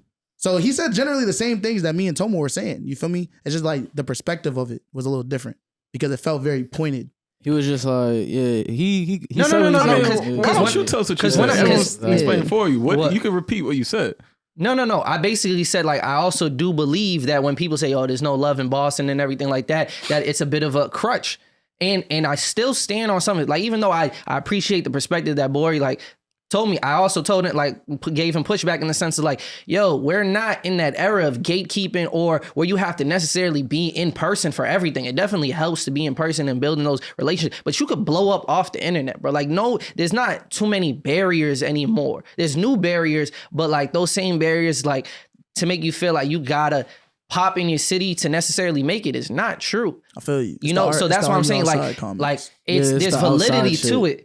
But I also acknowledge I'm not from Boston, bro. It's not like I was trying to play like I was. I literally said in the first 10 and that's seconds what I'm saying, is that like it came from a place of misinformation. I want to offer something about Boston too, just in general. What's up? I feel like Boston operates in silos. I've seen this in a lot of creative communities, but specifically Boston, like you got people all over the place, whether that's in their scenes or, you know, you go to Cambridge and they got the folk people or, you know, whatever. There's the different kind of nightclubs. We have like Good Life. Then you got Man Ray just reopened. Used to have Good Life. I'm about to say, used to. R.I.P. Jesus. But it's it's crazy because there's all these different people, you know, and a lot of them don't know how to interact with one another, which is crazy. Like I'm like, they don't know how to, they just choose not to. I think it's both. Yeah. I think it's both. Some people don't know. Like, bro, you imagine putting like someone like Boy Rock on a stage at Harvard. They won't know what to do. They might look around, look crazy. He was saying too that Massachusetts in general is really like an antisocial state. Like it in is. comparison to a lot of the states, It they don't is. have that hospitality. New just York is like that. Like the He'll Northeast talk in about general. like how he's had But I neighbors feel for like- 10 years that still don't say hi to him or type shit. I don't know. It's the cold, man. I feel like It's the cold, right? I don't know. It's just like I feel like we're just in a stage of like building community, and at least I feel like when I came in, I came in a very like I don't know how to describe it, like a very like Open. It's a pivotal time. yes, a pivotal Yes, like I I came agree. during like a very pivotal like time, and I feel like whether it's in Boston or just we're talking about like Massachusetts, I feel like we're learning and adapting like what culture looks like for us, because you know we have like New York culture, there's culture down in Atlanta, there's fucking culture in Chicago, there's culture in LA, like at least in the creative like communities. And I feel like we're building like that, like what creative community looks like for us and how we can support each other. I do agree, like there's like silos, because I was just talking to one of my friends and he was doing music way before me, but like the type of music that he makes, like he said like I just don't be going, like I just don't be going outside, like because What type of music is it? I don't know how to describe the type of music, but I just like know the genre. Yeah, like it's just like Is it alternative, experimental? it's not even, it's the content of what they're talking about. Like you said, when you're a part of other things. Street shit? like street shit, but not really like street shit. I don't know. I'm very oblivious when it comes to street shit, to be honest, especially out here. Like I know a little bit about what's going on, but like I don't know what be going on. But yeah, like the way that he said it was like, yeah, like I don't know. I encourage them on like countless times, like, yo, you should pop out to my show, or like you should go to this event, it's doing that, and they never show up. And I always wondered why, but I feel like you said, it's like either they don't know how to engage or like they choose not to. And the reasoning behind why they choose not to, I feel like we gotta pinpoint what those are and like figure out how to like resolve like what those reasonings or issues might be. I feel like a lot of niggas might not even feel accepted in like those spaces too. You feel me? Not because of anything that they're doing, but because of like the nature of like the space itself and the people that are in the space. You feel me? Do you think it's easy for us to say if you're in the space, but like from an outside perspective, does it maybe feel cliquey? I mean, yeah, it feels cliquey from an inside perspective. Think so? Exactly. Yeah. You don't think it's like open arms a little bit? Or is it only easy to say because it's like, who you are. I feel like the y'all city got a just podcast, y'all create like connections, like it's easy the for point you we've to been talking say. about with certain things like, oh, people want to attach you because like the, you know, proximity, closeness kind of thing.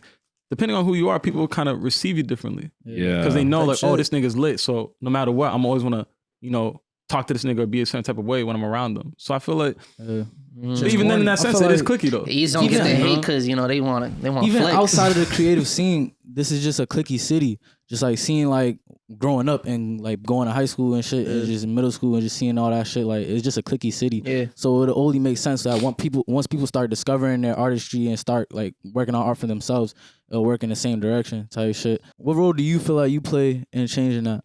Me, like everybody, when people tell me like, oh my God, you're like this, like like I'm like, yo, like I'm a regular person, like you feel me, like the initiative that I'm trying to spread, even though I'm getting a lot of recognition and like praise for what I'm doing, I'm not just trying to do that and leave. Like look at what I'm doing and wanna be better than me, or like understand that this is also like achievable for you too. I don't walk around like remaining humble is like really, really important to me. I don't let all this like shit that's happening like get to my head or like have me have like a boosted ego. I don't let none of that boost my ego. Like I don't know. I still walk around. I talk to everybody like I'm a regular person. I don't walk around like I'm Hollywood. I may have gotten like best new artist for BMAs, but that don't change like how I move. That don't change like how I treat people.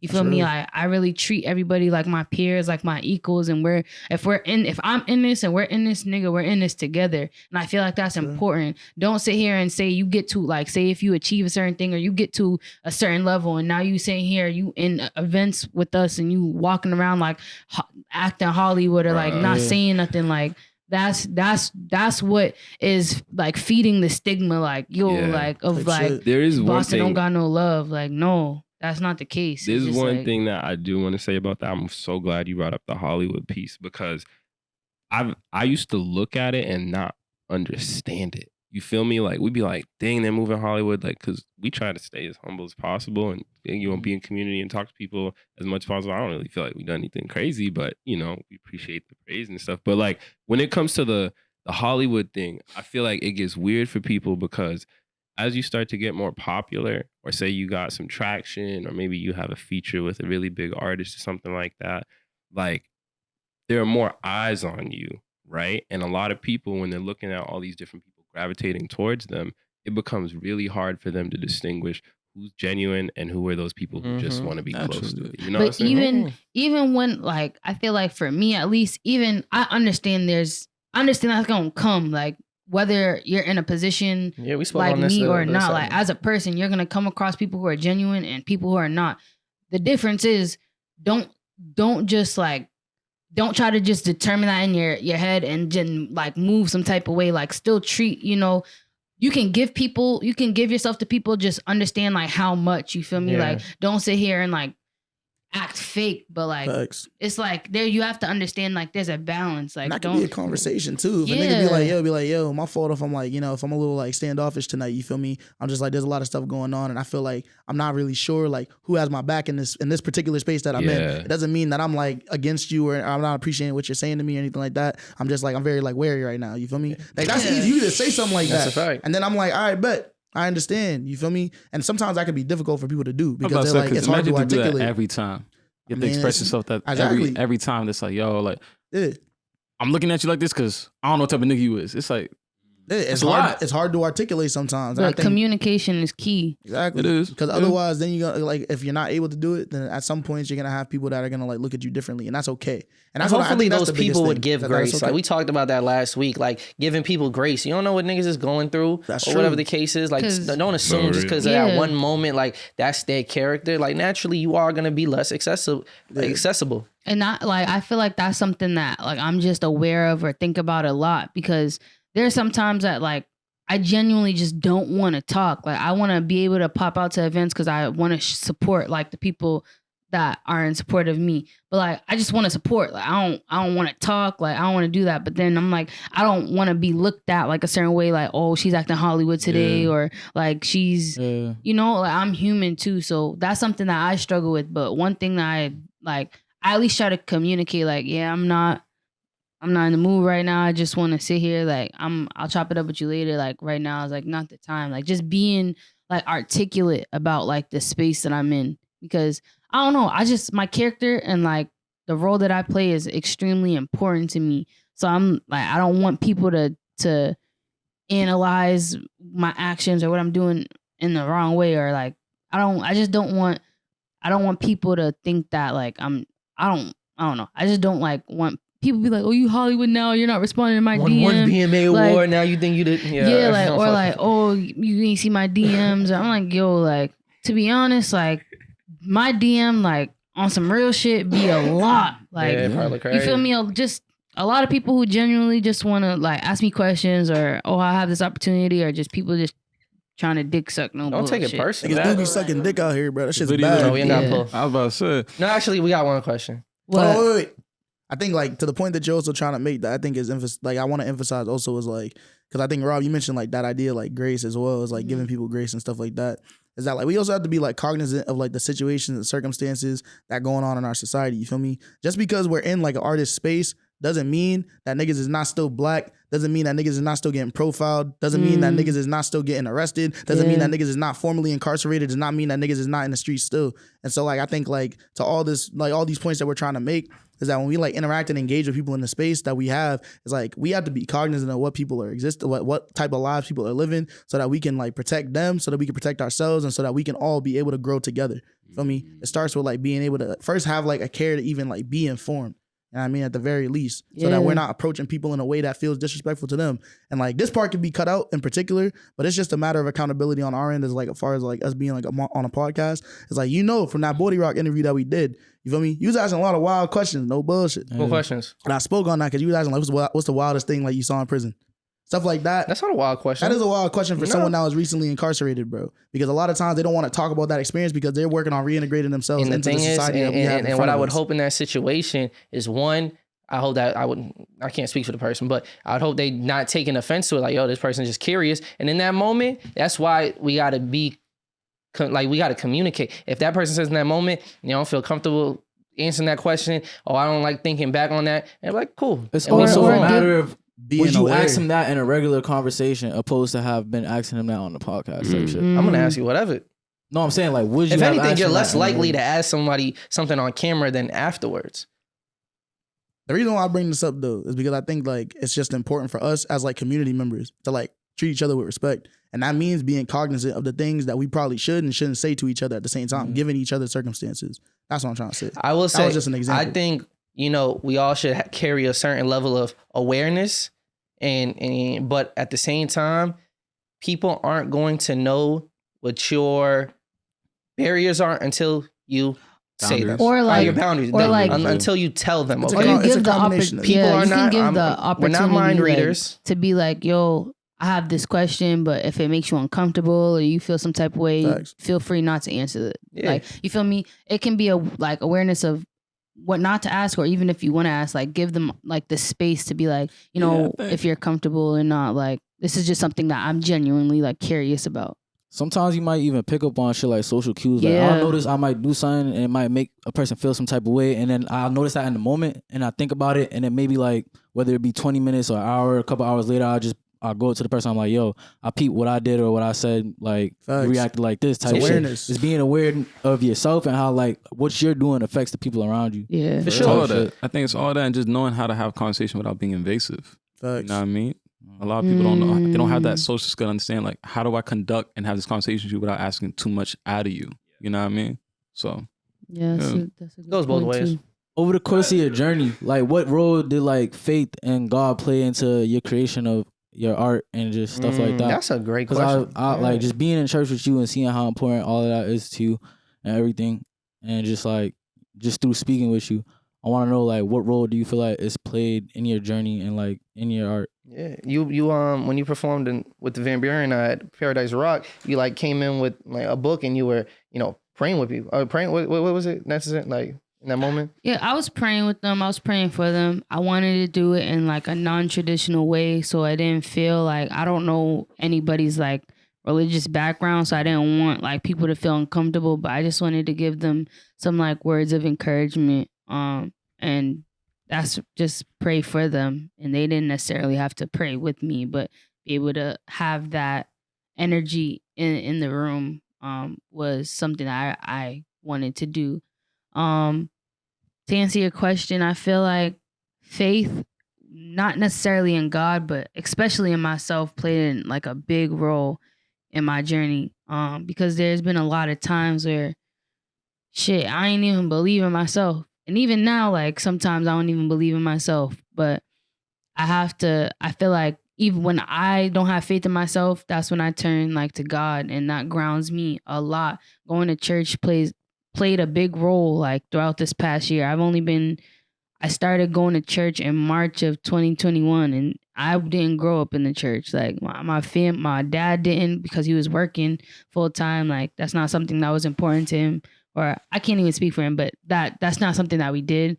And my mom, like I just grew up seeing like her like try to find herself, like do these different religions and stuff like that. So I necessarily didn't have like, I just didn't have a relationship with God. So I didn't know what that looked like. I didn't know what that love looked like. I didn't know what that experience was. So when I decided to go to church for the first time, like independently, it just like in that specific service, I don't know what was said, but it felt like I never felt so relieved to hear like those words, or like to feel how I felt, because the church that I go to is a Christian church, but it's not like traditional where you come Like, in, is you it gotta have non-denom- like Denomination.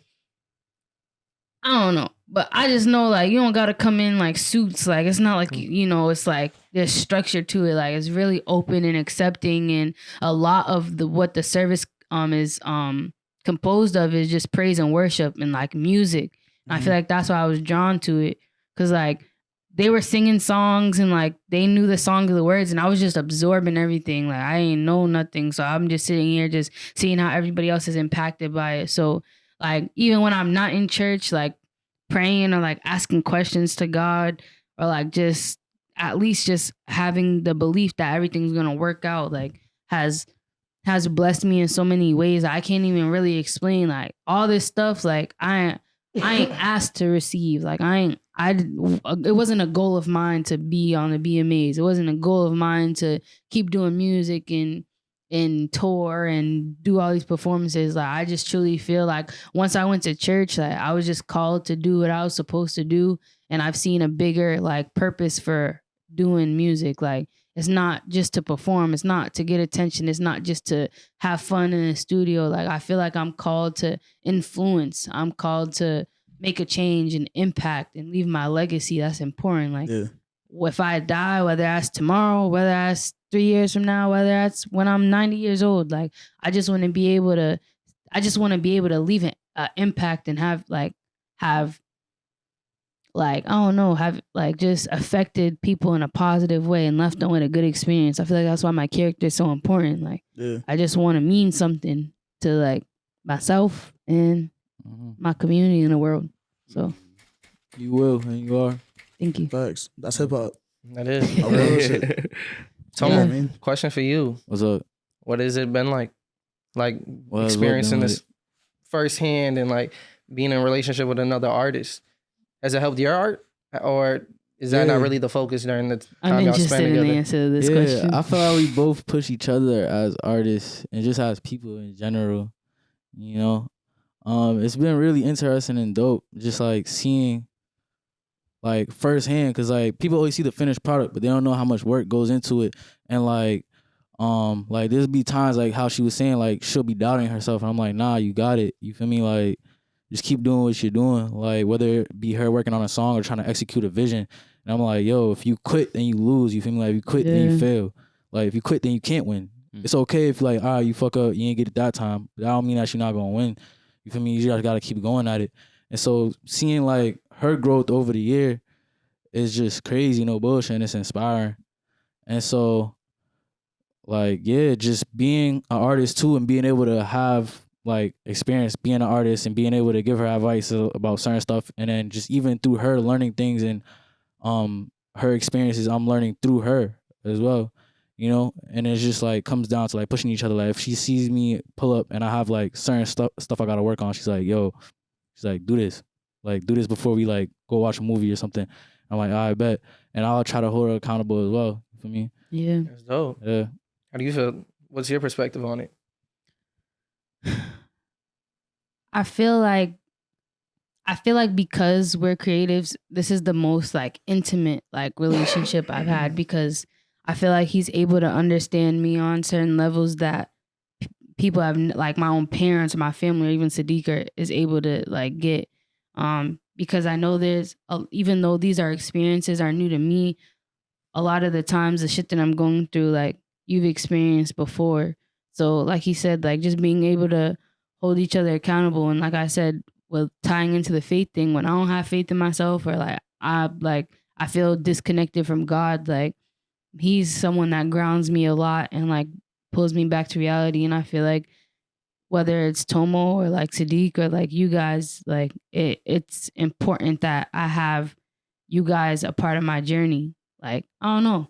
Like I just feel so much like love, like unconditionally. I feel like with our relationship, I've learned what like unconditional love looks like, because you know things aren't always good, and if it was, like that's not normal. That Like, isn't type normal. shit. You feel me? Maybe in the Um, beginning, but like eventually, Yeah, but like yeah. um But that's what makes a yeah, relationship, to be honest. he's shown me a lot of like grace and understanding and things that I've never been like exposed to before. So um it's just been a really beautiful, like a beautiful experience, honestly. No, I'm happy to hear that, for real. I have a question. That too go is ahead. hip hop. This R&B one's also shit. for you. Okay. So we know we've had like a really dope year or whatever it is. We've been on the receiving end of a lot of praise. You know what I'm saying? If at this point, after going through that journey that was 2022, who are some people you would give flowers to in this moment? Do they Topo have to? Chico. Do they have, Shout out to the do they have sponsor. to be artists? No, Type. not at all. But people, I will say, whether it's influencers or people that have been active in your journey. While she's thinking about it, enjoy this shot of me drinking this Topo Chico. Refreshing. One person that I would like to give flowers to, and I feel like I haven't articulated this to them enough, but definitely Clark. Clark has Shout out played Clark Dizzle. Clark has played a very like important role in my journey, honestly, to be honest. The reason why I have Logic on my computer is because of Clark. The reason why like I think the way that I think now is because of Clark. I remember there was times at the beginning of my journey, like I was still working a job at the time, and I would come to him like when he was still here, and I would be like, yo, he's like, what's going on? I'm like, yo, I'm stressed. Like, I'm broke. I'm not making enough money. My job is stressful. Like, I don't know. I don't want to be at my house. And he was like, respectfully, as your friend, I hear you. I love you and I care about you, but you're not coming to me as my friend. So as me talking to you, I really don't care about all of that shit. No bullshit. Those are just excuses. And he's all I have to say is that he wasn't being fucked up, but he was pushing me to just to be like better, be greater. And he's still to this day, like, we don't talk as often as I would like to. And, you know, he's like thousands of miles away. No pun intended. But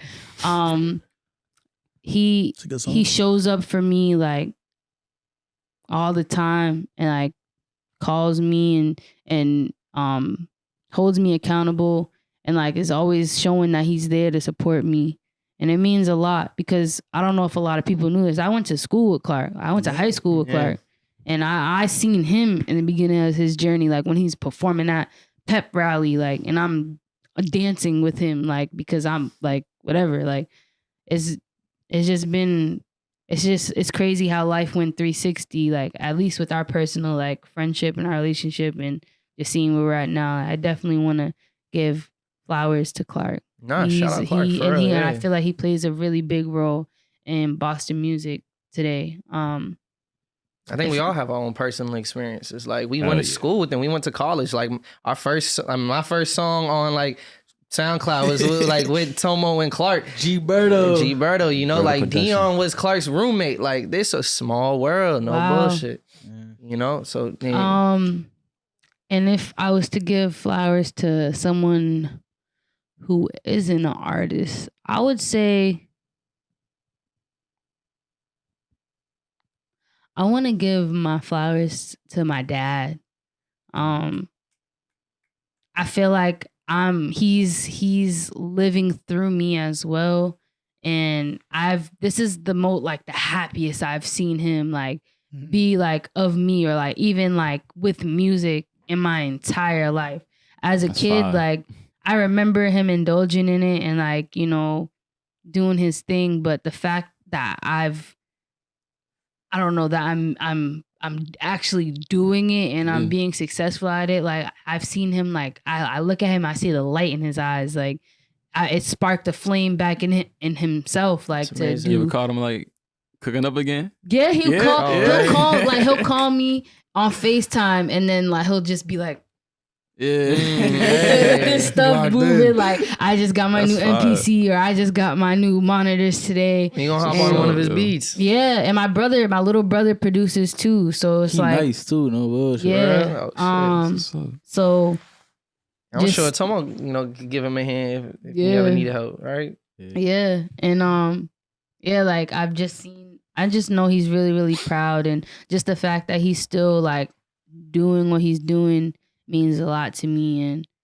yeah, I just wanna see him grow. I be holding him accountable, like, you got all this shit, but have you cooked up today? He's like, no, I ain't got a chance to play around with it. I'm like, well, when you gonna do it? Type shit. And he does the same thing. Like he'll call me every day, like, you got a new track? And I'm like, nah, Dad, no. He's like, it's okay. You know, all he tells me is like, just keep making music. Like, I don't know, he says it so much, I might get it tatted, like, keep making music. I don't know. But like, yeah, Clark and my dad are like two people I would like to give like my flowers to. They're definitely important, like, people in my life. You got the clap it up sound effect or anything? Come on, It's a different set. That's just as good. That's just good, no bullshit. But nah, it's been a real like dope conversation that we've been having, and I think that really is just the moral of the story. Like this shit do get tough. And you gonna have obstacles in your way. You gonna have doubts and everything, but like, don't forget about that just genuine, unconditional love that you got around you. You know, not everybody has that. Yeah. You know, and just we're all rooting for you. You know, and I'm really, you know, and and that's the biggest measurement of that success is when you look back a year from now, when we last had you on a pod or whatever the case is. Look how different shit is. Like maybe shit is. Maybe some things are still the same, but a lot has changed. And I'm excited for when we have the next conversation and you hear, hopefully it's not a year, hopefully we don't gotta wait that long, but whenever it is, that we could look back and be like, damn, remember when we was having that like real raw conversation? Like, wow, look how different life is now. You know, and I hopefully we get to that point and everything is is worth it, you know? Because it's just like, yo, I always say, like, if someone just spawned you to the top of the mountain, you're not going to appreciate that view as much. Yeah. But if you was climbing that shit for weeks on end and you was starving and you was cold and your hands started hurting and shit, but like once you did finally reach that mountaintop, you gonna really take it all in because you understood like what you had to do to even reach that point. And then after that, you know it's gonna be a valley and then another mountain. That's a fact. Life is mountains and valleys, nigga. You feel me? Real shit. I heard that. Is there anything Like, y'all- niggas say y'all- hills and valleys, but it's really mountains, Mountains and nigga. valleys. You feel me? I always heard mountains and valleys. No, Nah. peaks and valleys. It's I was peaks like, and peaks valleys. and valleys. Peaks and Yeah. valleys. You get at the very top. Is Yeah. a valley just a Widow's divot? Peak. Yo, speaking of which, we got another question. He said, damn, who's Sadiq's barber? See what we be dealing Trying to with. say you crisp. Shit. I be talking to niggas They trying to say you crisp. These Dominicans, right? Right across the street. told niggas. When nigga Max said it, he tweeted about it. I told You niggas the co-signing Dominicans be it too, valid. Right across the Yeah. street from the Common Square Library. It's called La Laura now, but they used to be called De Soto's. I used to live on that street when they first Torrey opened, Street, nigga. and there was 2 people in there with 2 chairs. Now they got like 4 or 5 of them, and it's beautiful and My all little that. brothers and my dad go there. Yeah, the They're Laura, crispy. it's crazy. Yeah, tap in with them. They're all great. They send Any all more their questions cousins. on to- that shit? I wanted Nah, you should have Y'all- shared it on your y'all side. whack. I bet if y'all, I told if you you, shared I- on your story, it would Man, you should have. You ain't tell me. You ain't I sent me the did. clip. I did want to give. I want to give, if not flowers, then definitely some shout outs real quick because I feel like there are people that really helped me along. Shout out, so much love to Kim and Steph, man. Because without Nice. them, thrill. I wouldn't have met any of you guys. I wouldn't have met Kei. I wouldn't be with any of them. Like, shout out to those guys for welcoming me with open arms. Shout out Shelly. She's lit. Yes, Shout sir. out Yes. Rob. Puts in work. That man, early on, like, he's somebody who offered a lot of insight to me and still does occasionally. And I appreciate it because he's been doing this way longer than me. Similar, like, as Charlia, way longer than me. And, like, for someone like me, they didn't have to take any time or extend any opportunities or resources to me, and they did, you know. And I'm eternally grateful for that, and I just really appreciate it.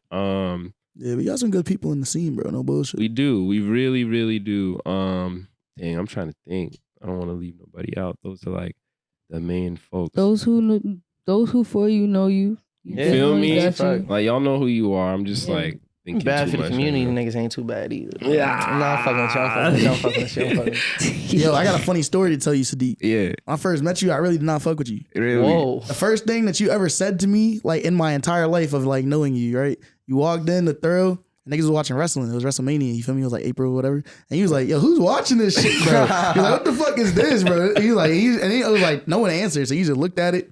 He's like, see, like right there, like that's that shit, bro. This is that fake shit. Like, who be watching this, bro? This is why I don't watch that shit no more. And he just went to the other side of the room. And it was like maybe 5 minutes later, we're like, yeah. We're like, yo, we're like, what are we doing in that room? Somebody's in there watching fucking wrestling, bro. Like, this fake, like, and it was like, not even like it's some fake WWE shit, bro. They Like, had the art their hand just like, nah, nigga, I was just sitting there. I was like, yo, whoever that is, fuck that guy, bro. Like, who the fuck is this nigga, bro? You know what I mean? That's funny, bro. But that's the power of, like, you know what I mean, community. You feel me? It's Yeah. like, Yeah. from the brief interaction, I was like, not rocking with it. And then like shortly after, it was like, yeah, rocking with you, heavy. You know what I mean?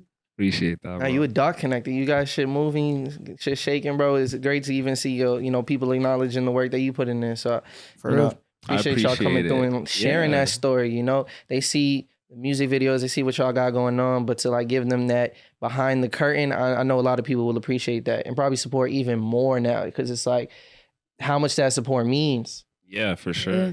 You know, shout out your cash tag. Make sure, nah. I thought you said your cash tag. If you want me, my cash app is $ Keianna, KEIWEINEI Keianna.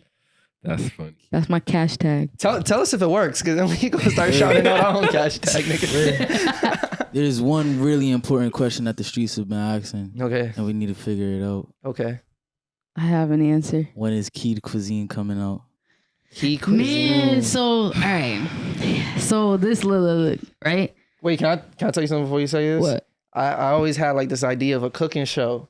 You feel me? Like a bad for the community cooking show. Uh-huh. And I wanted you and Dirty to do it. I'm like a little I'm cook-off. with it. I'm trying to cook with dirty and then cook with But dirty. Nate was kind of sleeping on you. I'm not gonna hold you. Nate was like, she not really a chef though. Like, Cause you gotta understand, some niggas actually are licensed as chefs, bro. Yeah. that's so Like this nigga Oliver just because is a you chef, don't go to bro. Berkeley, that don't mean you're not a Nigga, musician. Berkeley isn't even. Oh, I feel what you're saying. But That was everybody. It started off bad. I know. But the reason why I get say it. that though is because like you're trying to have people like in competitions with each other. So I'm like, what if we get a nigga that's a licensed chef in there? Then it's like, what do you Still want? might be able to outcook them. You ever watch Because those? they know Look, like the if you- chamber buffet No. food. There's this I forgot. There's this the YouTube menu. series where they have like a amateur chef, like Yeah. a master chef, and like whatever. A world cook- renowned yeah. chef, dish, And then right? they And then cook they all cook the and same They thing. cook the same dish. Yeah, like it could And be who something usually like wins in that. those? It's not a situation. competition.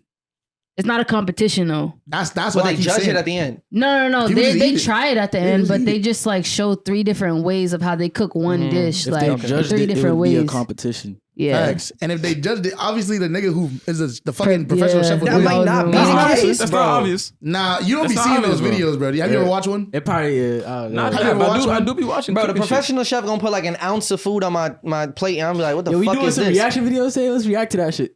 React What to what? shit? Some cooking Some shit? cooking shit. Yeah. But I love to do We that. can Let's do do that. I've been saying that. But we Yeah, got, dude. nah, honestly, that's right. We gotta get off MasterChef Junior Junior. right now. 'Cause There's I nothing got like some right I now. watch MasterChef Junior. He's like, man, fuck these niggas, bro. Every time niggas in here, niggas do it. Niggas don't want to do it. I bring it up. Now niggas here. Oh yeah, let's do that. All It right. makes sense. Key on some, her cooking shit and everything. Let's make it happen. But yeah, I already made the page. It's Kid Cuisine, like Kid Cuisine. I had it as like Chef Boyardee, but some bitch already had it. That's some bitch ass shit. But yeah, it's KEID Cuisine, and I have a Twitter and Instagram. But I had recorded a mukbang review That's crazy. to some Wingstop, but I don't know. I want to record it ASMR Wingstop is style. Like, bad I want my content and to be like unique. So I don't know. I'll probably start off maybe like I don't know. I want to try new restaurants locally. Like I want to highlight like restaurants that people haven't really tried or like know about in the city or like they don't go to. So That should be busting on TikTok too. yeah, so People doing food reviews. when it comes No, to that's how I'm about when to it- start finding my food spots. yeah, when it now, comes like, to just posting like the actual content, like I'll just like just the photos and stuff and like describing the dishes and what I think of it. I'm as soon as I try a new restaurant, I'll do it. But when it comes to the review, like I just want to make sure I That's want to gonna be have so this fire, set up. especially once you start touring and all that. You going to different cities, yeah, different places, you- document all that shit. Yeah. Fire. Yeah. Yeah, and a lot of eventually when restaurants you out get here nice and they is just chips, give no you free bullshit. food. Out here, Yeah, a lot of restaurants out here is like bad. the chain restaurants, like restaurant. Nah, or, just like restaurants in general. Like we like smaller ones, like a lot of them are bad, but a lot of them are really, really good. And I Yeah. feel like because it's so like oversaturated, in my opinion, with like bad eats, like niggas be like, I don't want to eat here. Like they'll go to like very specific spots and that's it. Yeah. I be going to some spots, bro, and the niggas see it, they be like, oh, this shit not busting. I be like, you're bugging. You know what I mean? I be like, that's because you don't be in these spots. You feel me? Like there be mad times where I like tell niggas about some shit. They be like, nah, and then they eat it. They be like, nah, no bullshit. No, what's that spot you put us on to? And is it in Malden? It's the what spot? I feel like you were there. At, Which one? It was The like- chicken place? Yeah. I don't think Nate. That was not me. I don't be out there. I don't. It's by the stew. It's by the stew. It's by AM. It's by AM and it's a And chicken they that got- might they have been had me. guys- That was bullshit. Oh, definitely shit. you, bro. There was. It's the chicken spot. It's like the bar too, and then like after a certain La time, like Posada. Yeah. That was me. Posada? That was Yeah. me. That's, That's that's, what- that's not a chicken spot. Nah, yeah, it is, bro. Yeah, it is. La Posada. I mean, have, they like, sell chicken, but it's a Mexican store, bro. Yeah, but if you order it online, like they have like a separate site for that. Oh, for they just got a the ghost wings kitchen? type shit. Yeah, that was me. Yo, no bullshit, nigga. But Shout out my hey, nigga man, Posada. La Posada. If y'all bust. made it this far, make sure y'all like, subscribe, show some love in the Comment. comments, and tap into what Kei and Sadiq are Nigga, doing. burn And the OG future. excited If for you made it this 2023. far, comment Topo Chico bussin'. Topo Chico, but yo, someone actually commented like peep. on the I peep. real On the niggas. Topo- on the on the Topo Topo Chico Chico page, real niggas. That's I like good. that. Keep that going. Keep it You know what I going, mean? exactly. Trying to you get know, this bread. sponsor right here. Again, on Mike. we appreciate y'all. fact. I'm so excited to see the growth. Thank you. You know, and I appreciate I'm- it. and I'm and excited. genuinely- Wait. I have one question before you. What What are y'all goals for 2023 with Bad for the Community? We have- These niggas don't want us to share the podcast goals on the podcast because they're scared of accountability. Niggas we is said pussy. that? I don't We're remember gonna say saying this that. shit When did right we now. say that? I don't We remember never saying said that. that. We, I, when did we last say time that? I was on I said like, you don't make a on the podcast first episode schedule, on the 'cause- first episode of the year, I said Oh, I we know should what you're talk talking about about. the Yeah, goals. And the yeah, niggas yeah. like, no, Yeah, I know what don't you're say talking them on camera. So what the fuck are niggas talking about? said that? But this nigga, you said it too. No, it had more to Actually, do. you said it too. Yes, It you had did. more to do with the Yes, you upload did. schedule. Like, Bust don't out the tell phone niggas right now. now. I don't remember Bust why I out the said that. phone right now. I know Read the exactly. I know goals. exactly what you're talking about. So one of the goals is that we gonna drop an episode every fucking week. And we have. Have you? Yeah, we have. No, you haven't. I don't remember being against That that. one bro. week, it was a reaction video. Watch the episode. We dropping I will. content, nigga. That's all that Drop- Nah, matters. we Okay, said we drop- gonna drop an episode every We week. dropping content every that's- week. No. That's not the Content. goal. That's not what it says. Stop Yeah. doing that. This is So, accountability right is here. it content or is it an episode? It says so an a episode. podcast It says episode a every week. podcast episode. So 4 Okay, all right. Bust That's them what we out. have it written Create down. revenue streams from podcasts. Wow. Merch, 1,000 YouTube subscribers, sponsorships, live events. Road to 1,000. Host mutually Live events. beneficial guests. Create structure that is implemented and followed through on by all team members. Release one episode per week in 2023. Episode per week. Expand beyond Massachusetts. I said that. Solidify and or expand our working team. Spit. Solidify guest selection process. Pause. Spit. Give Tomo a bin every week. That's not on there. That's not on there. I would have remembered that We still waiting for you to bring the chicken, bro.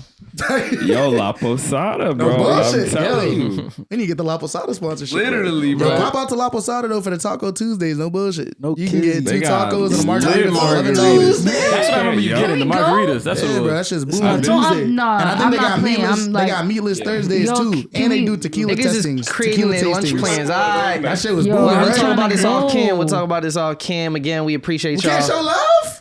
Not until they sponsor us. How they gonna find the sponsor? Now we just not even We gonna gotta get the talk about it sponsor. first. What? We gotta talk about it I first. hear you. Show them that we know. Shout out Paying Poseidon. attention. No more than 10 words. Nigga. Hey, man, we out of here. Yo, nah, niggas a fool.